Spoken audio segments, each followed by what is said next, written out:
Lamatalangba. It's a beautiful morning. This is Gaseoma, the AIVRTTAC co-director, and welcome to today's webinar on subsistent living as an AIVRS employment outcome.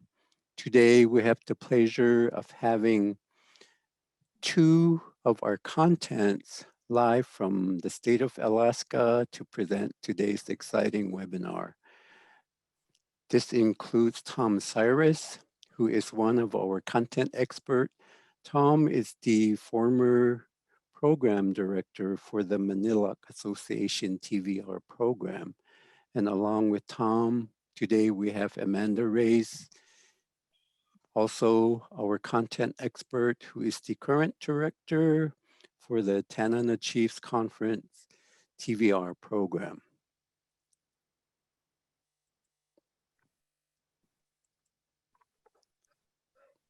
Lotak. My name is Tom Cyrus, and I live in the Northwest Arctic region of Alaska. I'm not sure what's going on with my camera. It keeps zooming in and zooming out. So sometimes you might see my forehead. I'm going to go over the learning outcomes. This presentation's it's going to define subsistence activities and VR services as they relate to Alaska Natives and other American Indian communities. Also to explain the differences between self-employment through a small business and self-employment through subsistence activities. Number 3, explain how to prepare a participant's individual plan for employment to include self-employment through subsistence activities. Explain how to correctly report self-employment.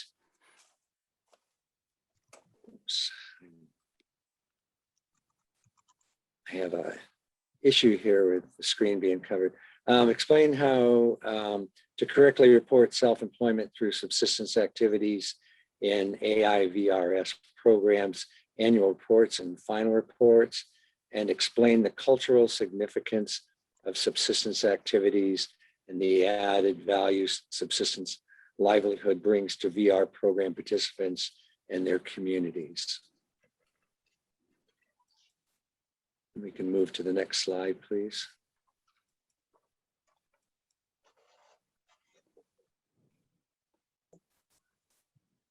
Sorry to interrupt. Lee, would you mind stopping sharing and I can share the slide deck and slide view? Thank you.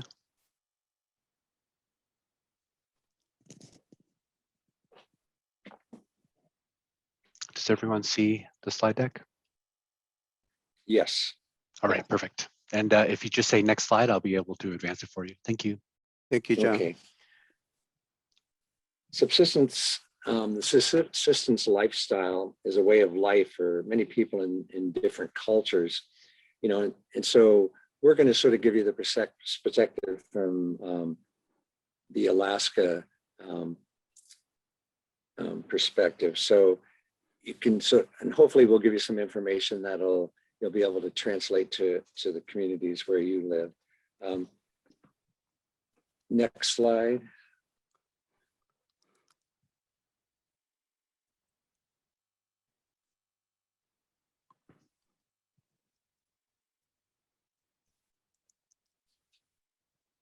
Subsistence living, the connection with spiritual and cultural values. You know, and this is one of the biggest things that we sort of want to reinforce as we go through that this is it's a way of life. It's not a hobby. It's this is how people have been living for years and years and years. Traditions and cultures are interwoven into subsistence activities and serve similar purposes. In communities where it's not possible to purchase all the necessary items, family needs are often met through hunting and gathering as part of subsistence living. In addition, objects used in ceremonies and tribal practices are often made or honored through subsistence activities. When you live in remote communities where all the goods that are brought in from the stores are having to be flown in, it increases the price of things. So when you're looking at buying meats and fruits and vegetables, which aren't available in your region, they're just, it's cost prohibitive to go to the store all the time. So it's definitely advantageous to, live this lifestyle. Amanda, do you have anything else you want to add? In the interior, we pretty much do the same thing. We have the ability to do native crafts and gather and provide for the community and not just your family. All right. Okay, next slide.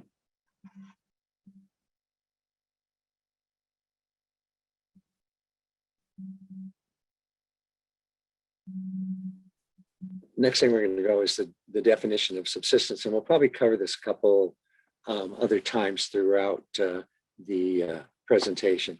An economy which is not based on money, in which buying and selling are absent or rudimentary through barter may occur, and which commonly provide a minimal standard of living, is sort of what the basic definition of subsistence is for the economy. One thing I don't know, Lee, did you mention that these first slides were developed by Sarah Lysak? Yes, thank you for I didn't know. reminding. I failed to mention that one of our former content experts, Sarah Lysak, who is the director for the Carrerick TVR program in Alaska, prepared the initial PowerPoint. And when Tom and Amanda came on board as the content experts, we made revisions, not in terms of changing her PowerPoint, but adding additional information to enhance the content of today's PowerPoint. Right. So the first half of the presentation is information that was provided by Sarah. You can move on to the next slide, please, John.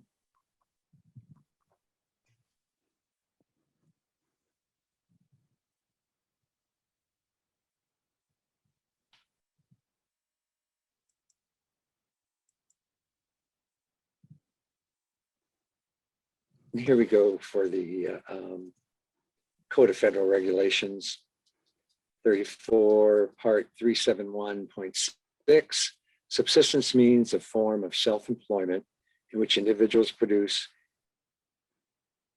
using cultural, relevant, and traditional methods, goods or services that are predominantly consumed by their own household or used for non-commercial, customary trade or barter, and that constitutes an important basis for the worker's livelihood. Next slide.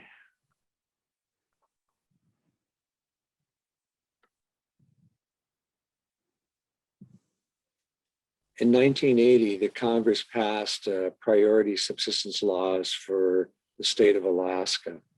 And that was one thing I didn't realize, is that Alaska and I believe Washington and Oregon State are the only states that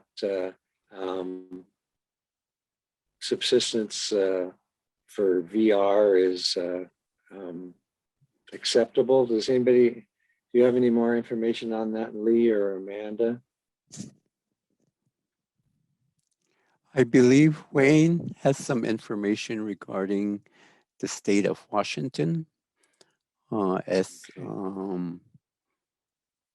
being permitted to practice subsistence living, but I'm not sure if it was as a result of a federal law in the case of Alaska. Okay. Right. So when I was pursuing information on this, it was explained to me as Alaska, and then portions of Washington State and Oregon have permission, so to speak, from RSA to pursue the subsistence living.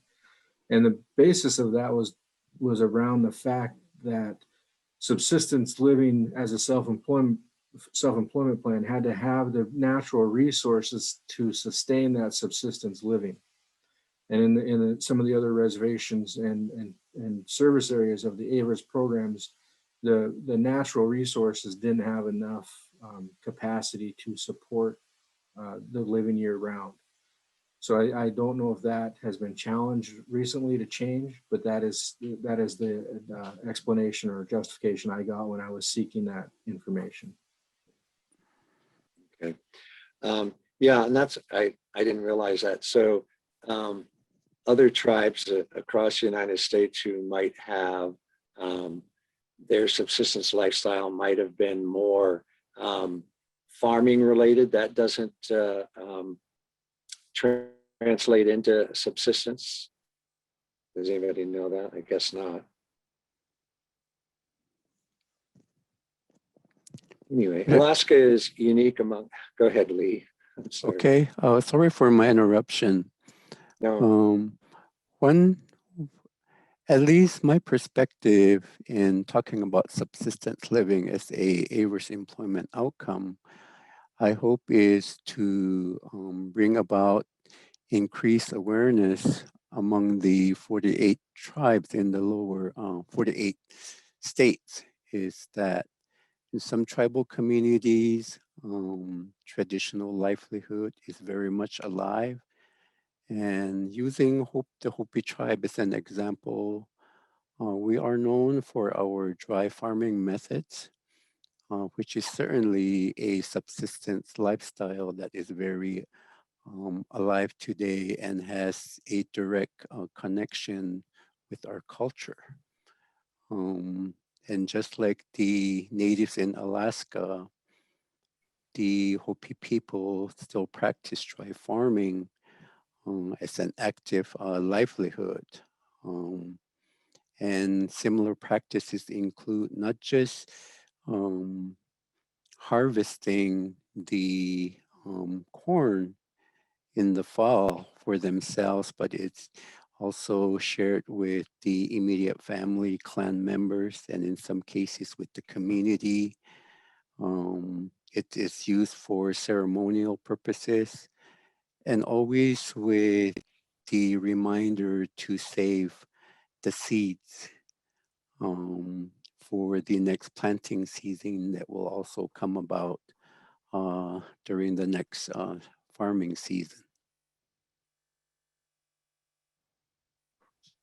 Okay, well, I'll go through this slide. Thank you, Lee. Alaska is unique among states, not only because of its continuous native tradition of living off the land, but because of federal law. Alaska is the only state where subsistence use of fish and game is given the highest priority for consumptive use. This practice is the direct result of Congress passing a priority subsistence law in 1980 for federal lands in Alaska, the Alaska Native Interest Lands Conservation Act. Next slide, please.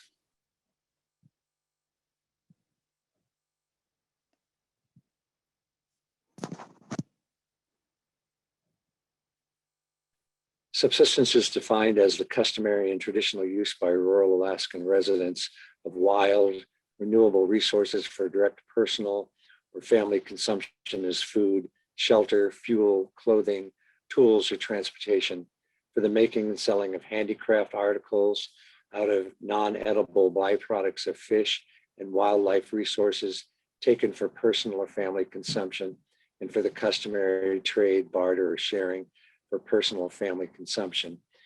And, you know, Alaska is such a large and diverse state that the types of subsistence activities that we engage up here in the northern part of the state are different than more coastal communities in the southeastern part of the state, like Dillingham and Juneau and those areas. So you sort of have to take the information that we have here and you know, use it for however it works best for your community. Next slide.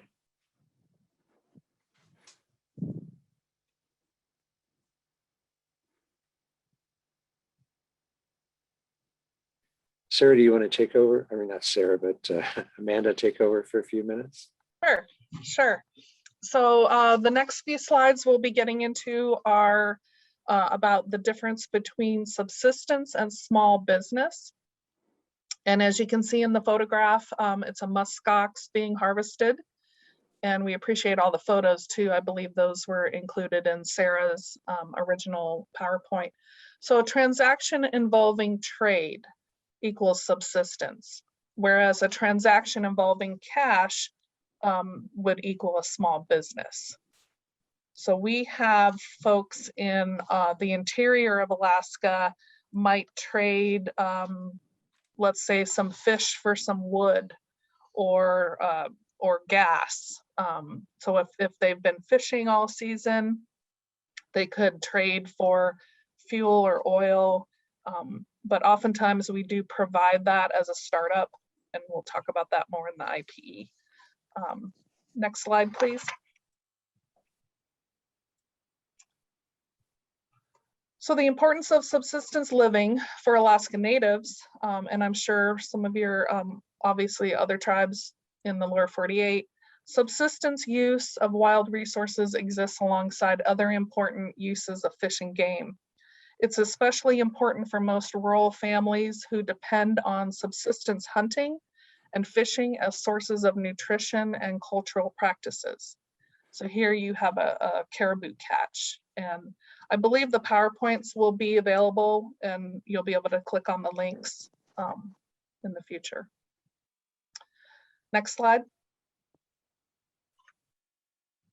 Just wanted to say there's a message in the chat from McCoy Oatman.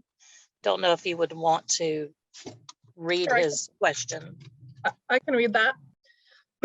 So I don't understand why that is not allowed for Idaho, because a lot of the fish that go through Columbia River end up in the Nez Perce tribal waters, such as the Snake River, Clearwater, and salmon. All of these rivers are located in partially or entirely in Idaho. The Nez Perce tribe has year-round fishing and hunting rights. We will have to advocate for our inclusion into the law. I don't know if Tom or Lee have any comments, or Wayne. Thanks for bringing that to our attention and to the audience out there. Yes, I do believe tribes who are participating in today's webinar will become to understand that for the state of Alaska, and as Wayne shared, for the state of Washington, unfortunately, it took federal law to permit tribes to continue their subsistence lifestyle, but I believe it's just as important for other tribes who are practicing subsistence living, and for our tribal consumers who are considering this as a potential vocational goal, to start asking questions locally, and also to present your ideas, and also to be a part of the advocacy to make this into a tribal law, and or to bring this to the attention of the federal agents so that it is permitted as part of the TVR activities for your consumers. Thank you. And so Maybe, that, oh, this is Tom. I was wondering, maybe this is something that folks should bring to KNAR to see how they can advocate for the expansion of subsistence lifestyle for other parts of the country. Thank you, Tom. and these are questions to consider about subsistence activities.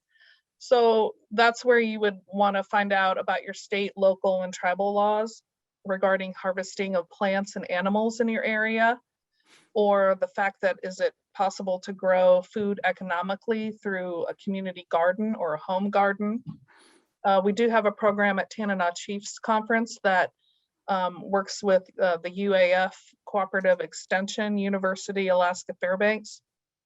And we have a TCC employee that is shared by both agencies, and she sends out a calendar and seed packets and things like that to our villages, and has been actively involved for several years creating community gardens in the village. And of course, you know, we have almost 24 hours of daylight for about 3 months, give or take. And so we have, you know, huge 100-pound cabbages and things like that growing in our state.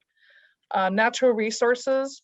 So do you have available to build shelters, tools, boats, and other valuable modes of transportation?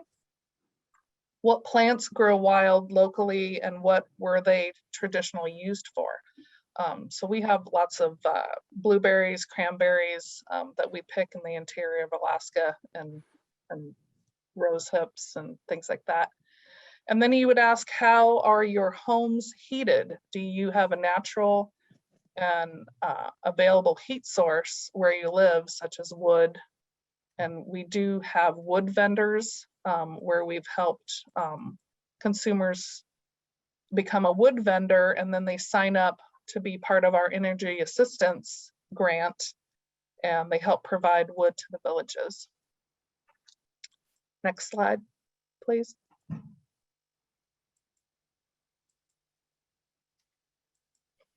And there's another photo provided by Sarah. Looks like her dad is in the garden, and we do help people buy supplies to create those above ground garden beds, and then we usually have to put a fence around everything to keep the moose out. So subsistence where you live. It's a good option in the rural areas of the country with limited access to other forms of employment. Its land-based tribes can increase subsistence activity on their land in the following ways: encouraging growth of the wild medicinal and edible plants in the area, encouraging wise use of land, water, and animals, and encouraging the respectful use of available resources as well. Next slide, please. So you have Section 103 vocational rehabilitation services. Our tribal VRs can assist program participants with the purchase of equipment, tools, supplies, transportation for a limited time, and training through mentors if needed. So here you have fish on a line, and fish is prepared differently in the different parts of Alaska. We have helped purchase supplies to build like a smokehouse, and tools might include, you know, the knives, the cutting tools. And then if they're fishing, if they already have a boat, we do make sure they have life jackets and nets or other fishing gear that they might need. And then we may ask them to identify an elder in the community. And we do have a contract process here where we would contract with an elder to possibly train other family members, or even family folks outside the family who needed some extra assistance on how to properly subsist and care for how the food is prepared after as well. Next slide.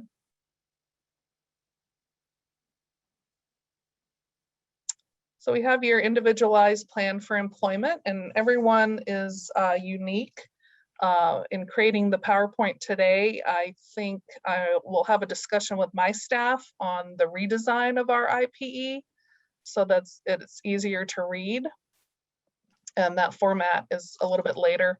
But the IPE should include a description, specific employment outcome chosen by the consumer, description of the specific VR services needed to achieve employment outcome.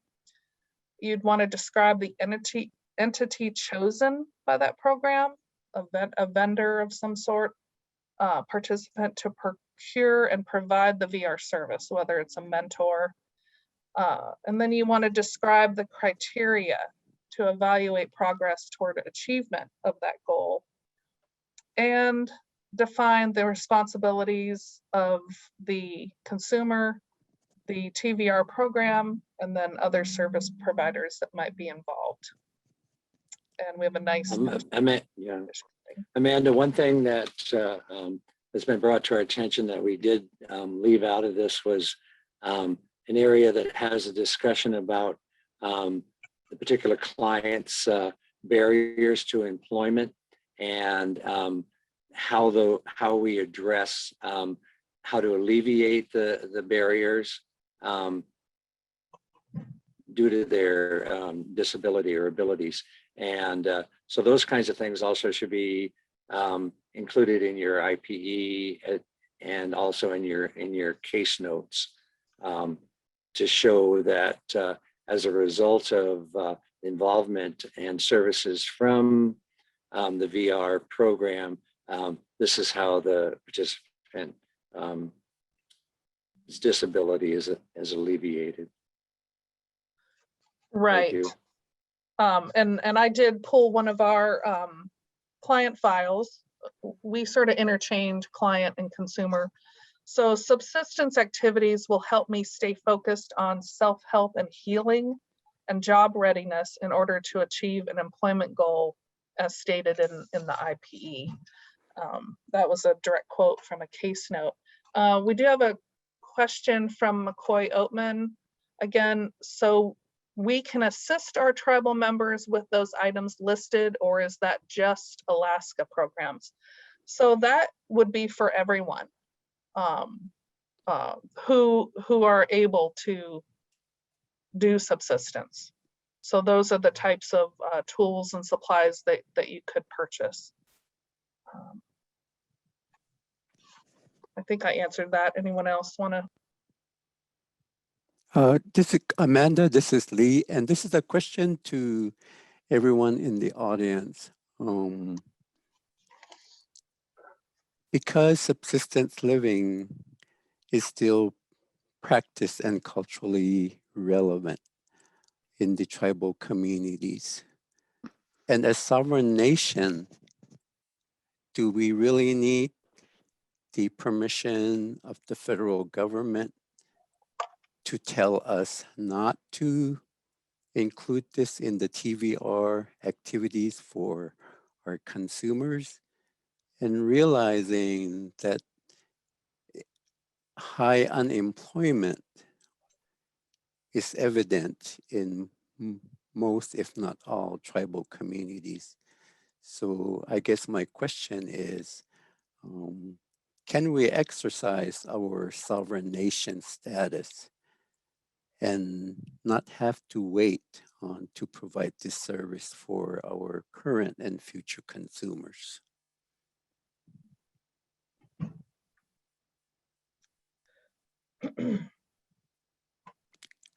Right. So Jamie has a comment in the chat box. She was recently told that subsistence is not self-employment, but the regulations in earlier slides says it is. And can we expand on that? I guess living in Alaska, subsistence has always been allowable as an employment outcome. So I can't speak to other communities or who told you that, because it's clearly in our CFR. It's clearly in regulation that subsistence is an employment outcome, an acceptable employment outcome.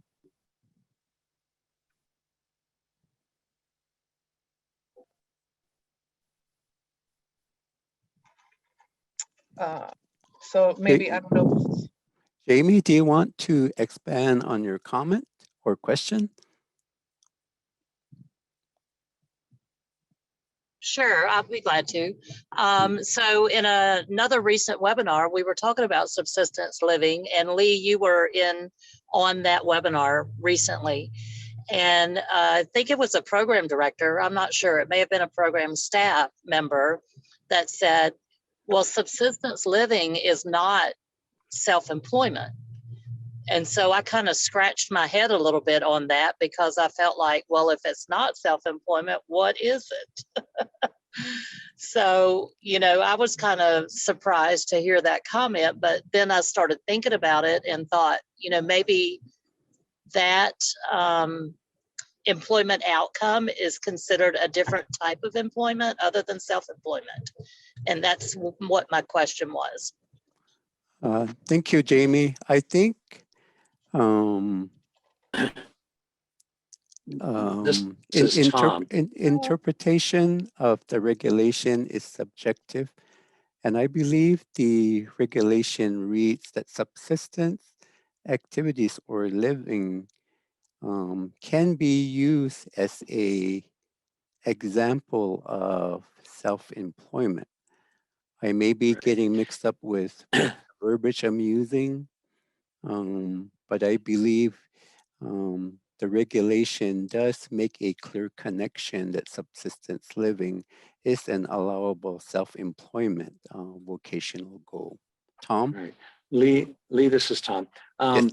If you look back at slide 8, 34 CFR part 371.6 states subsistence means a form of self-employment in which individuals produce using culturally relevant and traditional methods, goods or services that are predominantly consumed by their own household or used for non-commercial and customary trade. So that sort of tells you that it is self-employment.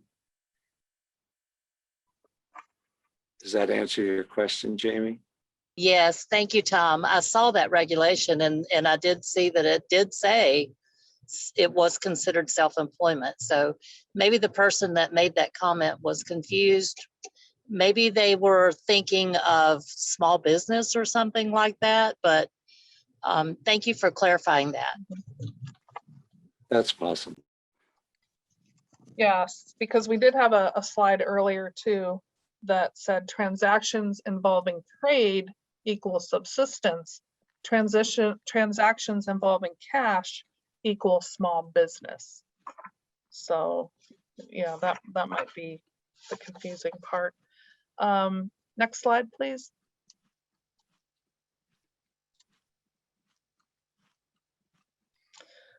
So again, we're talking about the individual plan for employment and incorporating subsistence activities.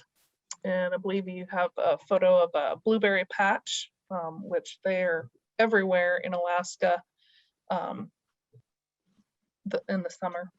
So we have subsistence IPEs are developed with the program participant or consumer in order to start or resume the activities. They are a means of cultural self-sufficiency and are recognized as an employment outcome by Rehab Services Administration. And a viable subsistence IPE must be customized to fit the needs of each individual program participant or consumer.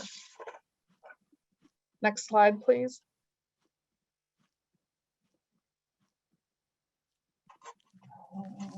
Did you want to take back over, Tom, or do you want me to keep going?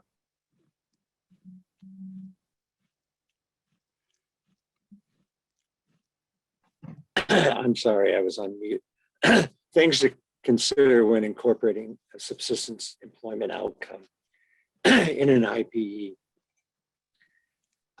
Safety of the program participants, sustainability after a goal is reached, experience of program participants to determine if training is needed, cultural customs that apply to subsistence activities, laws that apply to subsistence, tribal, state, and federal. And we'll get into these in a little bit more detail towards the end of the presentation. But these are things that you should be considering as you move along. Next slide, please.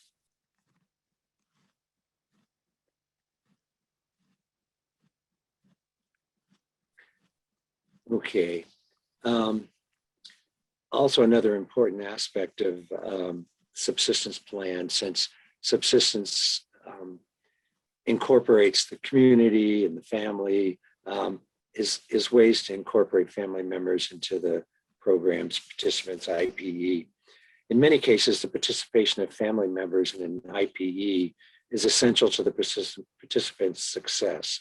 Whenever possible, family members should be included in the IPE process to demonstrate their support and willingness to help the program participant with the subsistence activities described in the plan. Most of the time, subsistence activities takes more than one person, so you really have to have that support. In all cases, the program participant must approve which family members will participate in the IPE process. Next slide, please.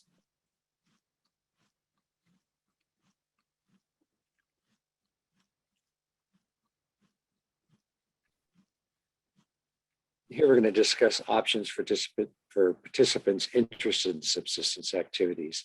If a program participant is interested in subsistence living as a vocational goal, but has little experience with subsistence activities, an AIVRS program can help them set up their own training and define the types of training that is needed, decide on a schedule for the training, decide what type of equipment and supplies are needed, and choose someone or more than one person as a mentor to teach needed skills. And this is very similar to other kinds of IPEs where a client or consumer needs training, same kind of activity for them. Next slide, please.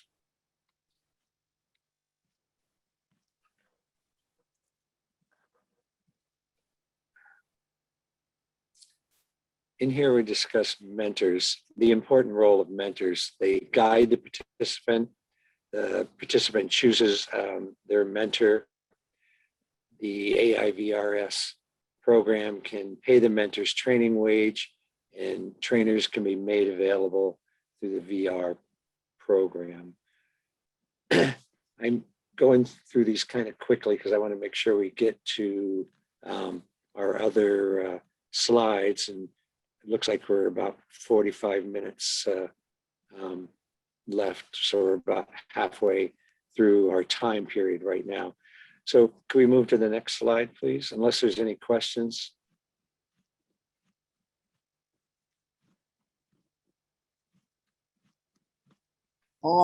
This is Philip Albert. Could you hear me? I can hear you, Philip. Okay. One of the first things we do when we take a young boy out and teach him how to hunt is teach the boy about gun safety and let him know for a fact that guns could kill people as well as animals. So we teach them not to point the gun at anybody, even if they think it's empty.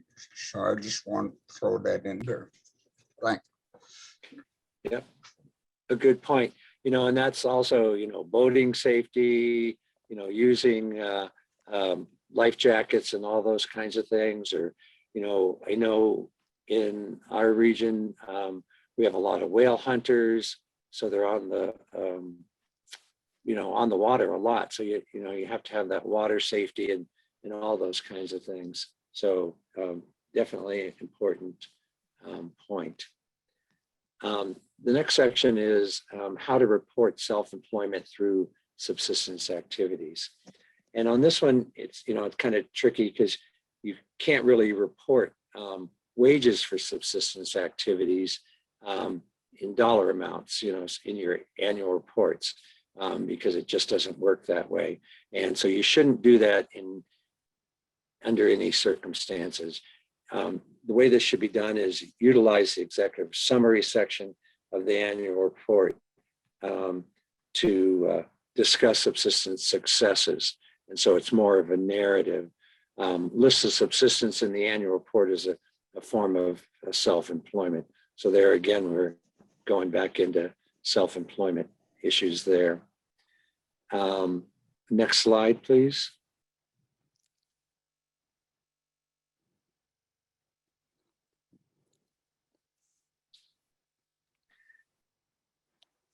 The economic value of subsistence is food.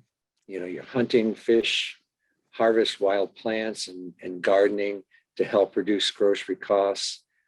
Housing, build a house from natural resources. Make clothing using local materials and fur. Transportation, you know, building of canoes and kayaks or skin boats from local materials. And medicine, make traditional medicines from local wild plants. And these are all different kinds of activity that add to the economic value for your client or consumer. Next slide, please.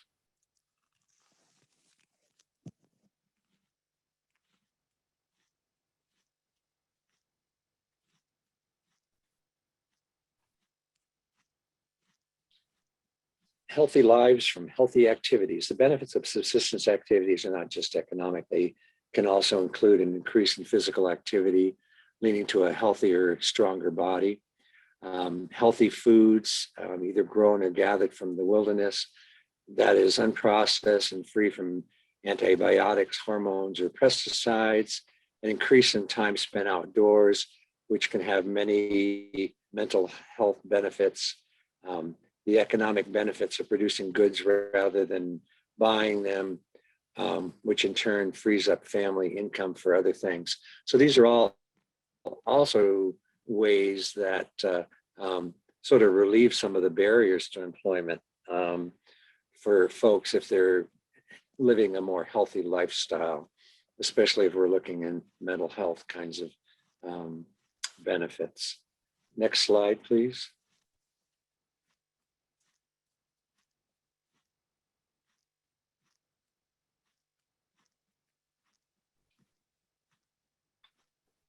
Subsistence is the original form of employment worldwide for every human group.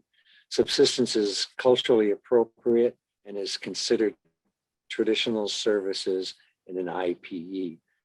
So this might be an area, I don't know, you know, when we look at other forms of IPEs, and we're looking at culturally appropriate services, this might be a way to include part of subsistence living. Some subsistence knowledge is lost, but not extinct. It's important to preserve and use the knowledge that still exists. So as we participate and bring in family members, this is definitely a way to bring in the cultural aspect where we're teaching the younger generation how to subsist. And as a result of that, you're bringing in the stories, you're bringing in the language of the culture. So definitely some value there. Subsistence means to live in harmony with nature and respect cultural values. Tribes are encouraged to restore water, waterways, and land when possible to maintain the needs of today and to create more subsistence activities for future generations. In order to promote healthy lifestyle, make useful landscapes with food producing plants instead of lawns. So they were bringing in also gardening. Next slide, please. Tom? Yes. Tom? So Go ahead. a few minutes ago, there's a lengthy comment in the chat box from Julie Murray. So we're still talking about, there's still some concern about only Alaska, Washington, and Oregon are allowed to use subsistence as an employment outcome for VR services? Or can all tribes in the lower 48 use subsistence as an employment outcome for VR services? This is very where we are confused. I know we can use traditional services for all of our consumers as an employment goal. We have to use it as a small business because RSA and the federal government only approved Alaska, Oregon, and Washington to use subsistence for an employment outcome.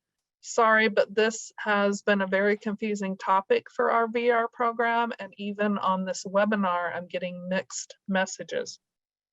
So just making sure I understand this. And this might be something that Lee or Wayne can answer. I know we've had the discussion that for right now, Alaska, Oregon, and Washington are the only states who have this provision, but it sounds like it's a much larger discussion needs to take place to incorporate this. I mean, it just seems like it's appropriate for tribes all over the country as a cultural component to their everyday life. Subsistence is just has to be part of it. Lee or Wayne, can you address that? Yes, Tom, this is Lee. Thank you, Julie, for posing that question. We will make sure that we share your question with August Martin and the RSA team. I believe, and this is just my opinion, I believe RSA included subsistence living as an employment outcome without regard to any specific federal regulations that's applicable to Alaska. I can't speak for the state of Washington and Oregon because I don't know about those two particular states, but in my research of subsistence living becoming a federal law, I learned from my research that it has a long history, and it took the resilience of the Alaska Native to make certain that this lifestyle was not taken away from them. And it took some forward thinking on their part to ensure that the state and federal government did not take this way of life from them. But just going back to what I said earlier, I believe RSA did not consider certain federal laws to include this as an acceptable AIVRS program activity for the tribal consumers. But we will certainly run these type of questions through August for his perspective as well as his recommendations, and we will share that with all the AIVRS programs.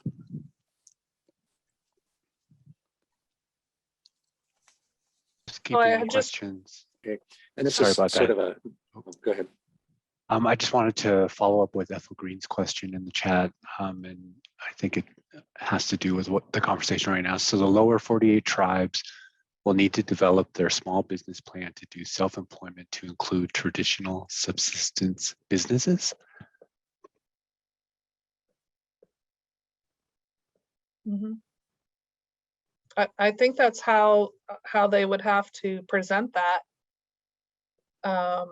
You know, if they don't have specific laws to subsistence, why couldn't they still fish during season, you know, fishing seasons in the lower 48 in Mississippi? And I don't know if Mary's on from Choctaw, but I seem to recall, you know, fishing for catfish and other types of fish in the lower 48.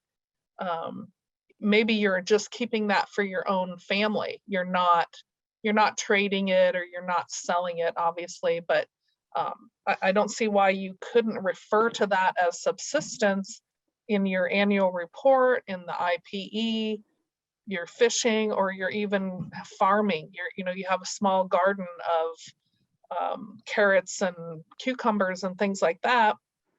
Why couldn't you then take your harvest to the farmer's market?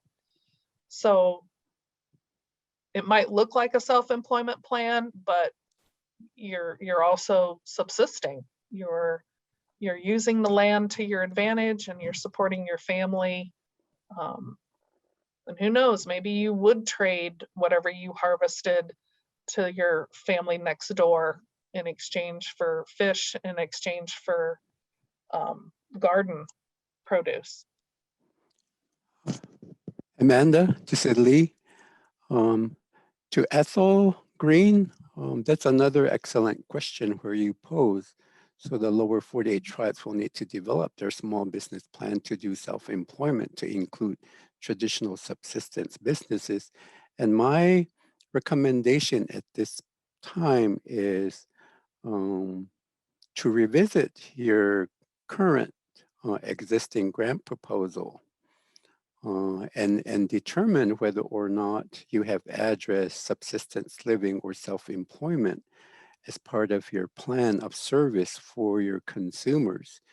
And for those who are currently writing their new 5-year grant proposal, if this is an idea you plan to pursue during the next 5 years, I encourage you to think this through and include some information as to how subsistence living will be used as an employment outcome for your future consumers. But going back to my earlier comment, I don't believe RSA developed the 371 regulations to not give permission to any TVR program not to provide subsistence living and self-employment. I believe the task here is for each AIVRS program to develop a plan or process as to how subsistence living / employment outcome will be developed and used for a consumer.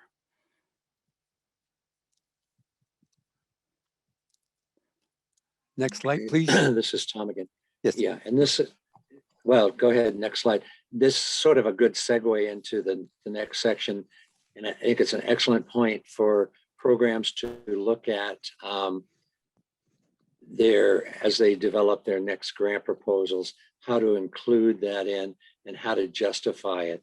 And so these next couple of slides sort of talk about the subsistence lifestyle and how we based it in our particular region, and how you can sort of look at the values that your particular tribe holds close to them, and how it imparts the culture and everything back into it. And that way, if you have that justification, then it seems like you should be able to include that in your grant narrative and, move towards incorporating subsistence into your program. This next part was Inupiat Eliquise. And Inupac is the people who live in this region. And each Inupac is responsible for the survival of our cultural spirit and the values and traditions through which it survives. Through our extended family, we retain, teach, and live our Inupac way of life. With guidance and support from our elders, we teach our children the Inupiat Eliquise values. And this is sort of the mission statement of the Northwest Arctic Native Association Regional Corporation. Next slide, please. So these kinds of things can sort of you should look at how it relates back into your program and the cultural values that you need to address. This is another part. Inupiat Eliquise is not a program. It's a way of life, which we have defined as ours. What have been defined as INUPAC values upon closer inspection are really basic human values. It is what makes us different from other people, not more than someone else and not less than someone else, just different. This was a statement by Reggie Jewell, who back in the late 70s and the early 80s, when the Alaska Native Claim Settlement Act came into being and the corporations were starting in Alaska, they sat down with all the elders and that kind of thing, and just sort of listed values that were important to our region. Next slide, please.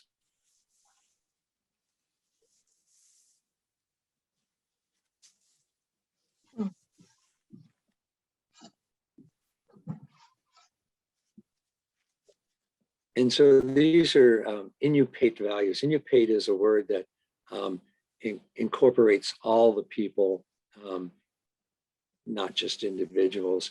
And so here are some of the values that the elders came up with at that time. And like they said, they're just sort of basic values that are probably held by, you know, many different types of people, you know, helping each other, friendship, respect for humans, respect for animals, you know, love for children, patience and sharing. And if we move to the next slide, it brings it back more to individuals' values that are held.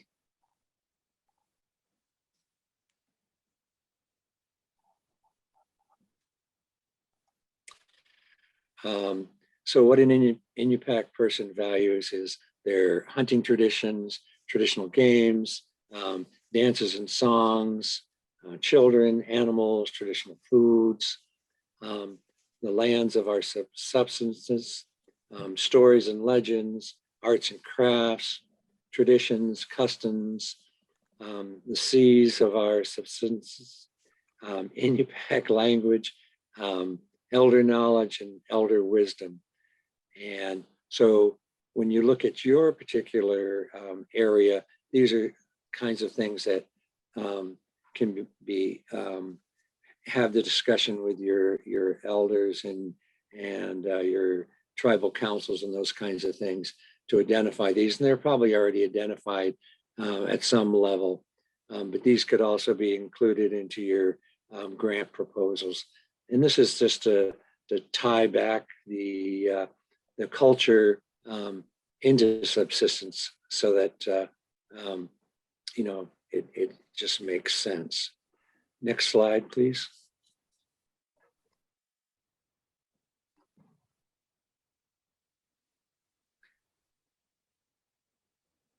Here we go back into more understanding what subsistence is. Subsistence includes the gathering, the harvesting, processing, consumption, and use of wild resources, birds, mammals, fish, and plants from the natural environment of Alaska. In these two pictures here are taken in Point Hope, which is a whaling community in the Northwest Arctic region of Alaska. For some Alaska Native people, the term subsistence is objectionable, as it means far more than the harvest of wild resources for bare necessities. They prefer the phrase "our way of life," as subsistence practices encompasses the lifestyle of Alaska Natives who have long relied upon the land to not only provide physical substance, but also to continue rich and diverse cultural traditions. And, you know, that's the thing that we keep going back to, is that it's tied into the traditions and the culture. Next slide, please.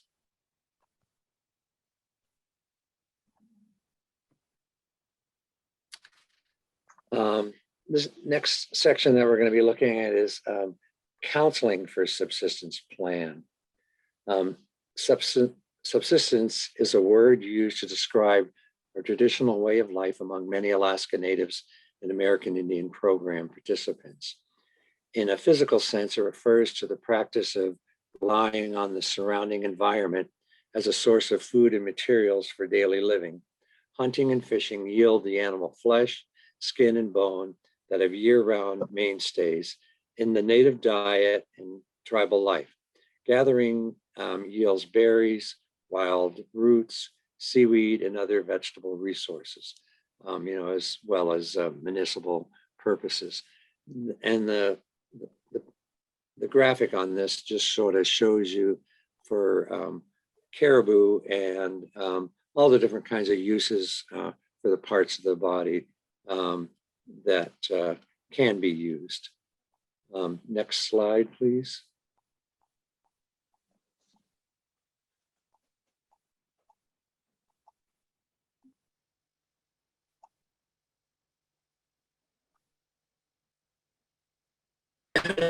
Fishing in or hunting provides nutritional resources and have economic, cultural, and spiritual importance in the lives of traditional program participants. Those who choose to live in harmony with nature and survive off the resources of the land and sea. Subsistence patterns follow a seasonal cycle of harvestable resources, and young hunters learn through experience the skills preserved over countless generations. And this sort of goes back to what Philip was saying, how important it is to include, the instruction of, how things are done, as far as safety and other things go as we move along. The moving on to the next slide, as we go, as you start to look at this as something that could be used in your particular program, it's important to look at, and have discussions with your clients and also the elders in your community to look at a calendar of subsistence activities and how that works into the culture, and it can either be seasonal, it can be by the month, but it's nice to have that sort of to fall back on when you begin to have that discussion with your client about how they're going to fit into subsistence and the activities that they're going to have. Program participants who choose this type of employment plan typically work seasonally. Program participants who are involved in this traditional lifestyle usually provide a significant portion of what they catch, cut, hunt, or gather to the wider tribal community, in addition to meeting the needs of their immediate family. So, as they participate in the lifestyle, not only is their family benefit, the immediate family, but cousins and uncles and aunts and grandparents also, are beneficiaries of their activities. Next slide, please.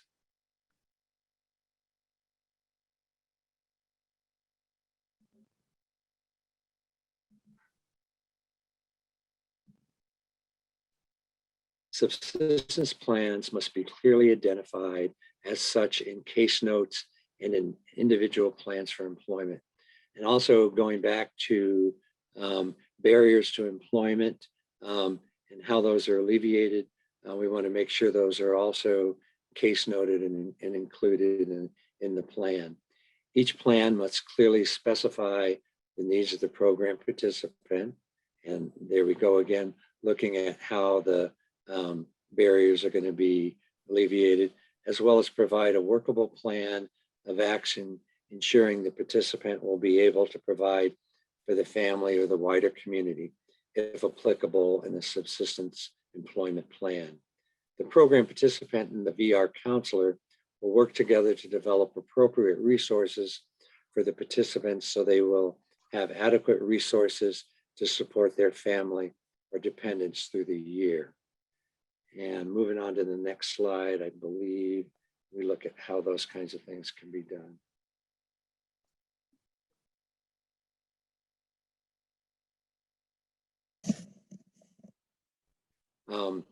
Where to start? First, look at community values, which we addressed earlier. Consult with elders. Develop a subsistence calendar with elders and community members. Identify the subsistence harvests, how it's going to be harvested, how it's going to be processed, the equipment needed, the uses, is it going to be personal, elders, barter trade, and you can also look at different percentages for that too, and the equipment and supplies that are needed. And this will help you as you develop your individual plan of employment by going through these steps. Next slide.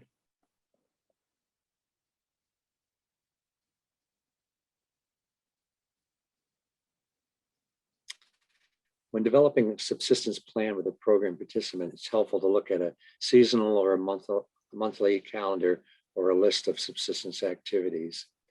And this just sort of reiterates from the last slide, what's going to be harvested, when it's going to be harvested, how and how it's processed, and needed tools and equipment, and estimated costs. Next slide, please.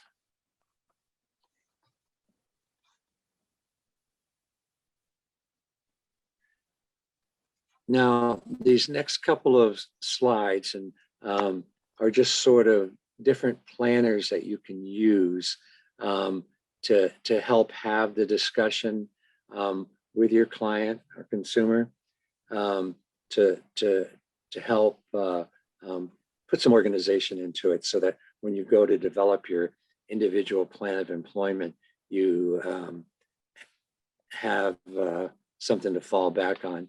And this slide here, and we'll go to a sample of it in a minute, is just lists the month,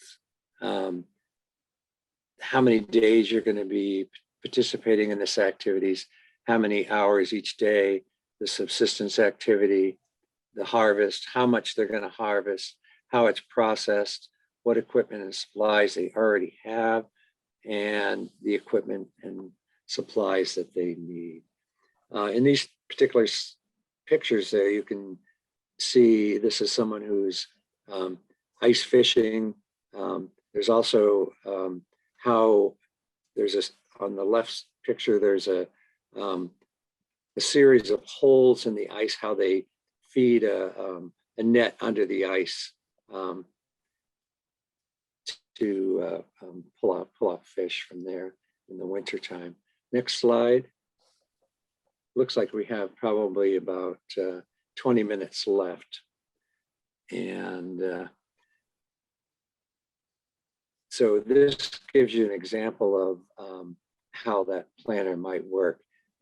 This is in April and May, how many days? 10 days, probably 10-hour days. The subsistence activity is hunting birds. They're going to use a snow machine, hunting fur, walking and boating. This might be for like beaver or muskrat. They're planning on harvesting 20 ptarmigan, 10 geese, 10 ducks, 20 muskrats, and 2 beavers. So if you can sort of make some projections like that, then when you go to look at something that's measurable, you can go back to the client and say, well, how many ptarmigan did you actually get? How many geese? That kind of thing. Processed and stored. It's used fresh. It's used, frozen, skinned, dried, and tanned. The equipment they already have is shotguns. They have a .22 rifle. They have rubber boots. They have decoys, knives, snow machine, boat, and a freezer. Some of the things that they're going to need is 26 gallons of gasoline, 4 quarts of motor oil, snow machine belts, plugs, pistons, and there's sort of an estimated cost of $450 there. They're going to need 12 gauge shotgun shells, 22 caliber ammunition. Our particular program didn't we didn't buy guns or ammunition, but we just put the things that they need down there just so they have an idea of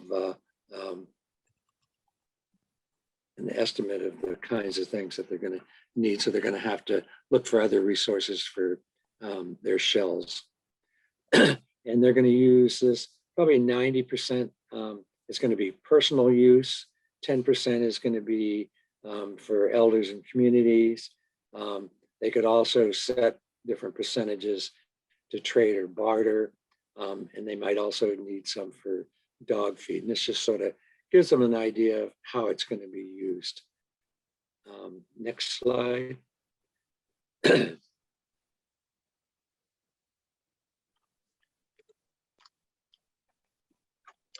There was a Tom? question. Oh, go ahead, Amanda. Sure.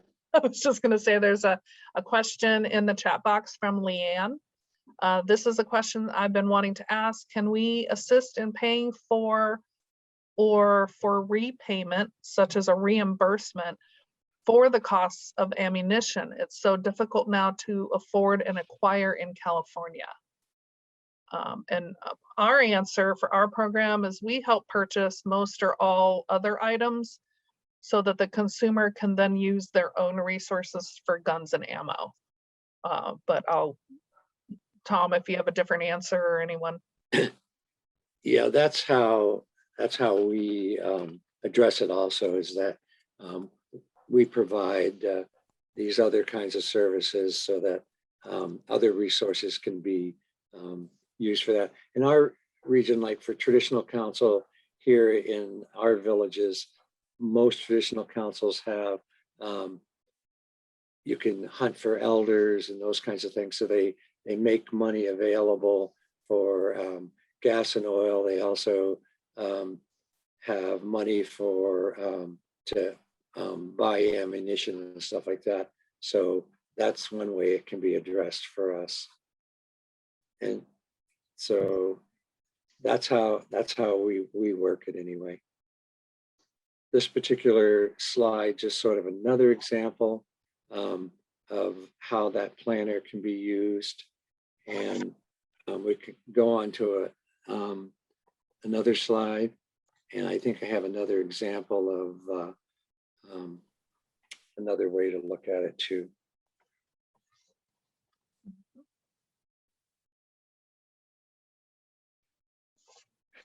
This is more of in the form of a table. And this is just whatever you're comfortable with, whatever your client's comfortable with. This is just sort of a way to add some organization to it as you go and, have the counseling sessions to develop your individual plan of employment. So on this table, it's just how things are harvested, what the subsistence harvest is, how it's processed, the equipment that they need, estimated costs, and any additional kinds of notes that you might want to include on that. And these are kind of just sort of self-explanatory. If you go down to the second section of the table, they're gathering things there, and different wild fruits and vegetables from our region are listed there, and how they're used and how they're processed, and the estimated cost associated with gathering those kinds of things.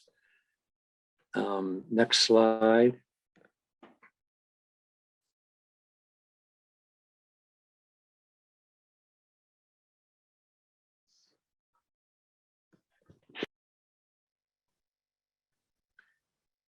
And once again, this is just another example of how we do it, or looking at how you can have that discussion with your client. Another thing that we always also tried to look at was, what are some of the byproducts of your harvest that if you're doing a lot of fishing in the springtime and summer, You have a lot of fish guts and stuff like that, and you can use them for fertilizer in gardens. If you're hunting caribou, you have antler and horn.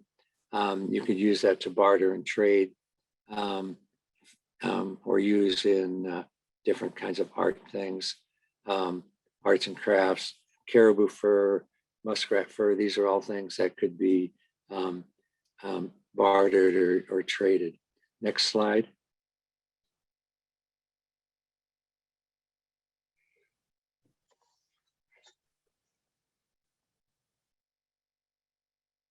And comparable services and benefits.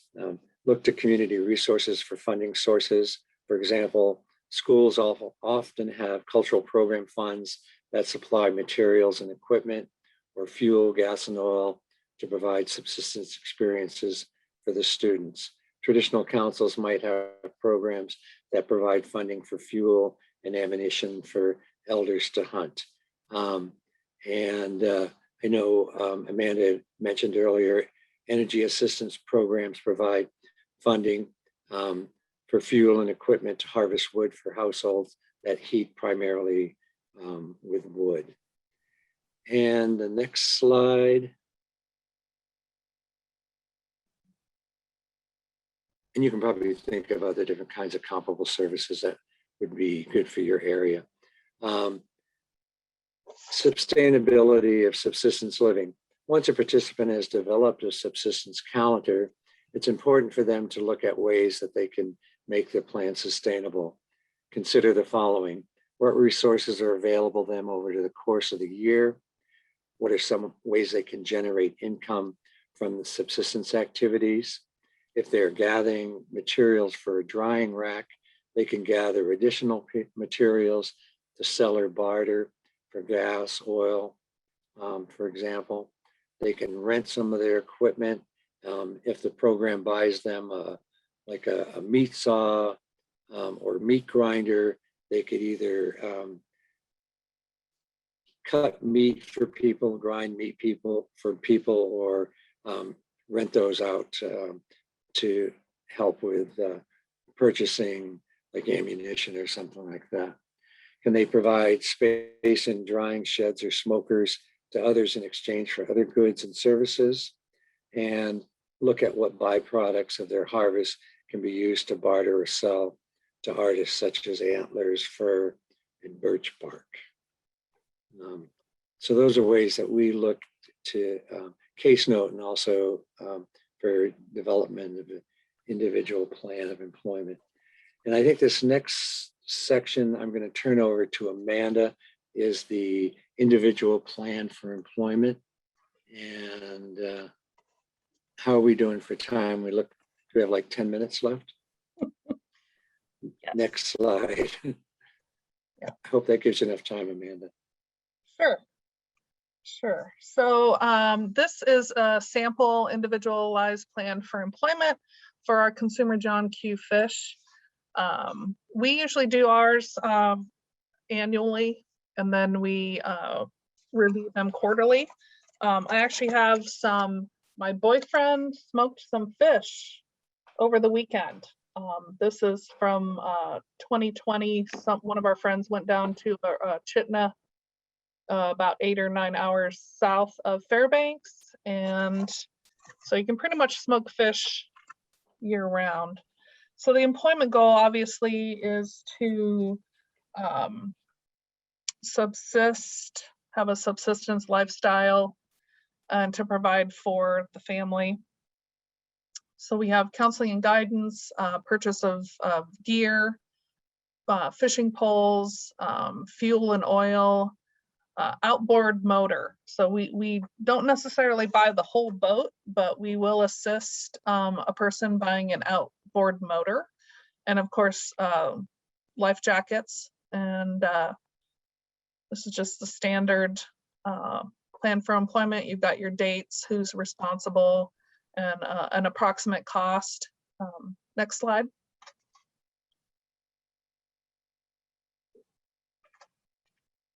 And you have the criteria for measuring the progress. responsibilities, schedule meetings with the consumer to provide counseling and guidance, ensure services are provided to achieve subsistence living employment outcome in a timely manner. Obviously, we want that 90 days of subsistence activities. And sometimes we carry that over into the fall and winter because in Alaska, you can pretty much subsist year round. So the participant will be fishing as a subsistence activity, feeding my family, helping my neighbors as needed, contributing to the sustenance of my village or community. So we have potlatches and other community events at tribal halls. And we do try to connect our consumers, if they want their choice, with the tribal administrator, so that if there is a village event, they know that that consumer may or may not have the equipment that they could use to then provide for the potlatch, whether it's fish, moose, and then of course we've just got other comments and about comparable services and benefits. We have helped students, so they're still in school during the school year, and then we would determine them eligible and have a summer subsistence plan for employment. We connect them with a family member to help teach them fishing or hunting, and even building, you know, a small cabin or something. So we have provided that service. Next slide. And it kind of gets that student started and interested in what they might want to do when they graduate. So again, this is just another page of the IPE. And you've got participants' comments. I would like to begin participating in the activities again to support my family and become more self-sufficient.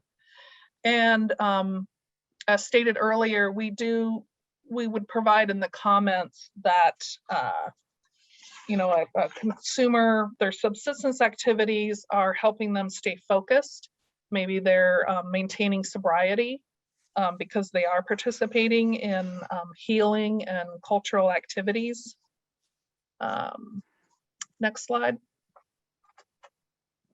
And that's just a signature page. And again, the PowerPoint will be available on a weekly update after this presentation. I don't know if there's any more questions or comments.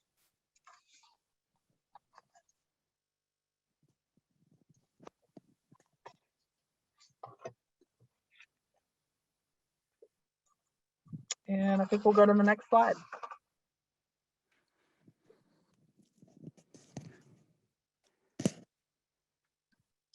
Okay, and this is where I come back in. This is Lee.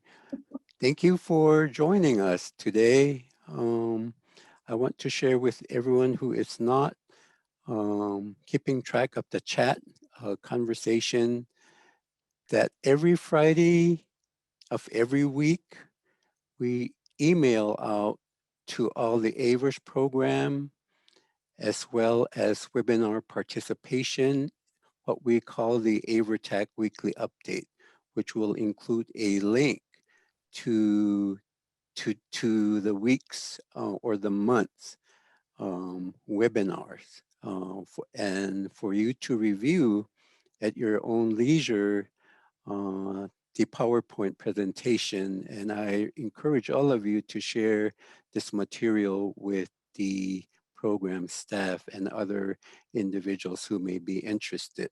So the last couple of slides, first one is save the date. We have some exciting lineup of the continuation of AIVRTTAC webinars and talking circle. So mark in your calendars that on April the 28th, 10 to 11:30 Arizona time, we will do a talking circle on subsistence living and assistive technology. On May the 12th, we will do a webinar on dual diagnosis and de-escalation. And on May the 26th, we will do a webinar on consular burnout. in the following weeks. Invitations will be sent out as well as a link to the webinar to register. I also remind those of you folks who are eligible for CRC to inform us if you haven't, that you are requesting for a CRC credit for this particular webinar. And please make the time to fill out our end of event survey. The survey link is noted down at the bottom of the screen. And I believe we will also send out a reminder perhaps tomorrow or Friday for those of you folks who didn't get a chance to complete the survey. We do take the time to review and consider comments, recommendations that is provided by you. Remember, AIVRTTAC is your project, so keep us informed as to how we can continue to improve our training and TA activities. And with that, please take care of yourself and have a good rest of the day. Thank you. Thanks, everyone.